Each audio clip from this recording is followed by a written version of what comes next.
हाँ, good afternoon students. आपने पहला वीडियो देख लिया होगा जिसमें हमने बात की है कि कैसे हम फैक्टर्स निकाल सकते हैं। उसी को हम कंटिन्यू कर रहे हैं। मैंने आपको 3 स्टेप्स बताए हैं और आप इन 3 स्टेप्स को स्क्रीन पे देख भी पा रहे होंगे। अब हम पहला क्वेश्चन करते हैं। Find the HCF of 10 and 15। 10 और 15 का HCF निकालने के लिए इसका सॉल्यूशन हमने दिया है कि सबसे पहले हम 10 के फैक्टर्स निकालेंगे। तो 10 के जब आप फैक्टर्स निकालोगे तो 1, 2, 5 और 10 केवल 4 फैक्टर होते हैं 10 के। कैसे पता लगा हमें? क्योंकि जब हमने 10 को 1 से डिवाइड किया, 2 से डिवाइड किया, 3 से डिवाइड हो नहीं सकता है, 4 से डिवाइड हो नहीं सकता है, 5 से डिवाइड किया, 6 से डिवाइड किया तो नहीं हुआ, 7 से हो नहीं सकता, 8 से हो नहीं सकता, 9 से नहीं हो सकता और 10 से केवल डिवाइड किया। तो 4 ही नंबर थे।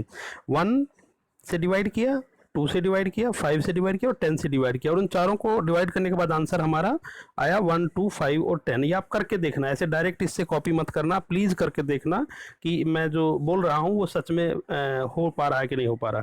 तो इस तरह से जब आप पाओगे प्रैक्टिस करके कि 10 के केवल 4 फैक्टर हैं, 1, 2, 5 और 10। इसी तरह से 15 के जब आप फैक्टर निकालोगे तो 15 के भी 4 ही फैक्टर निकलेंगे, 1, 3, 5 एंड 15।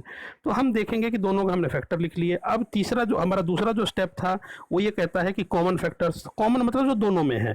तो आप ध्यान से देखेंगे दोनों में, तो एक तो 1 मिलेगा,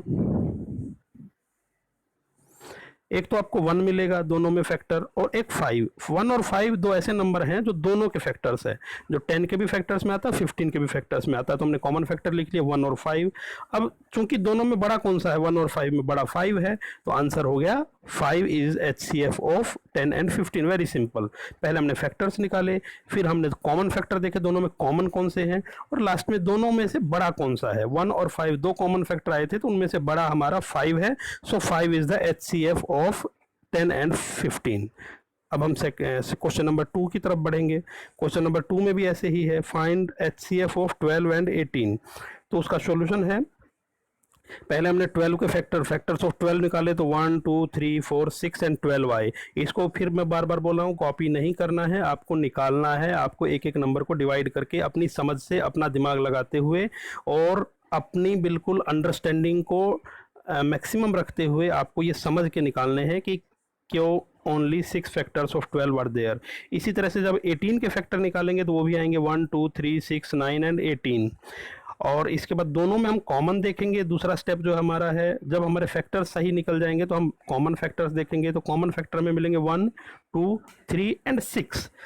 1 देखो दोनों में है, 2 भी दोनों में है, 3 भी दोनों में है और 6 दोनों में है। आप ध्यान से देखना, जब आप कॉपी में लिखोगे तो और क्लियर समझ में आएगा। तो आपको देखेंगे कि ये 6। अब इनमें से बड़ा कौन सा है, 1, 2, 3, 6 में सबसे बड़ा 6 है, तो HCF हमारा हो गया 6।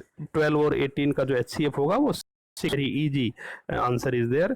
इसी तरह से क्वेश्चन नंबर 3 है, 21 और 49 के फैक्टर्स निकालने हैं, HCF निकालना है। तो पहले स्टेप के अनुसार हम पहले 21 के फैक्टर्स निकालेंगे। तो 21 के फैक्टर 1, 3, 7 एंड 21। किसी भी नंबर से आप डिवाइड करोगे 21 को तो केवल 4 ही आंसर आएंगे, 1, 3, 7 और 21। आपको जैसे 1 से डिवाइड हो जाएगा, 2 से नहीं होगा, 3 से हो जाएगा, 4 से, 5 से नहीं होगा, 6 से नहीं होगा, 7 से डिवाइड हो जाएगा। उसके बाद 8, 9, 10, 11, 12, 13, 14, 15, 16, 17, 18, 19, 20 किसी से भी डिवाइड नहीं होगा 21। फिर लास्ट में सीधे 21 को 21 से डिवाइड करेंगे। इस तरह से हम इसके फैक्टर्स निकाल लेंगे। तो 21 के 4 फैक्टर आएंगे, 1, 3, 7 एंड 21। इसी तरह से जब 49 के फैक्टर्स आप निकालना चाहोगे तो 1 से लेकर 49 तक के जितने भी नंबर हैं, जब उनसे आप डिवाइड करोगे 49 को तो केवल 3 नंबर से वो डिवाइड होगा, एक 1 से, एक 7 से, एक 49 से। 1 से हर नंबर डिवाइड हो जाता है, आपको पता है। 7 7 जा 49 आराम से डिवाइड हो गया, और 49 1 जा 49। इसके अलावा बीच में कोई भी नंबर ऐसा नहीं होगा। आप टेबल्स में देख सकते हो, आपकी मैथ की टेक्स्ट बुक में भी इस चैप्टर में एक पेज दिया गया है 1 से 100 तक, और उसमें क्लियर लिखा हुआ है कि आप देखिए कि कौन से नंबर से 49 डिवाइड होता है। लेकिन आप देखोगे कि 1, 7 और 49 को छोड़ के किसी नंबर से 49 डिवाइड नहीं होता है। तो इसके फैक्टर्स हो गए 1, 7 और 49। अब दोनों में कॉमन कौन से हैं, दोनों में 2 कॉमन आए हमारे, एक 1 और एक 7। इसके बाद 1 और 7 अगर कॉमन है तो HCF हो गया 7, क्योंकि जो बड़ा होता है वो HCF होता है। इस तरह से हम बढ़ते बढ़ते इस इन क्वेश्चन में क्वेश्चन नंबर 4 है, क्वेश्चन नंबर 5 मैंने ब्लैंक दे दिया। Blank means you have to do, आपको करना है अपनी समझ से, और मुझे व्हाट्सएप पर भेजना है इनको करके। आप अभी करेंगे, और अभी आप ये जब तक पूरा काम समाप्त नहीं हो जाएगा आप इस क्लास से नहीं उठेंगे। और आप सबसे रिक्वेस्ट है कि इसको बिल्कुल समझ के, बिना किसी कंजूसी के कि हम नहीं ऐसे ही लिख देंगे, बिना डिवाइड के फैक्टर मत निकालना। ओनली 10 क्वेश्चन है, ज़्यादा समय नहीं लगेगा, ओनली 10 क्वेश्चंस हैं। आप आराम से कीजिए और इनको सॉल्व करके मुझे व्हाट्सएप पर भेजिए, क्योंकि ये जो चैप्टर है हमारे सिलेबस का, हाफ ईयरली सिलेबस का एक पार्ट है। तो उम्मीद करते हैं कि आप इसको बहुत अच्छे से करेंगे। All the best. हम अगले वीडियो में फिर मिलेंगे आपसे। तब तक के लिए आप इस सारे काम को करके मुझे व्हाट्सएप कीजिएगा। Thank you.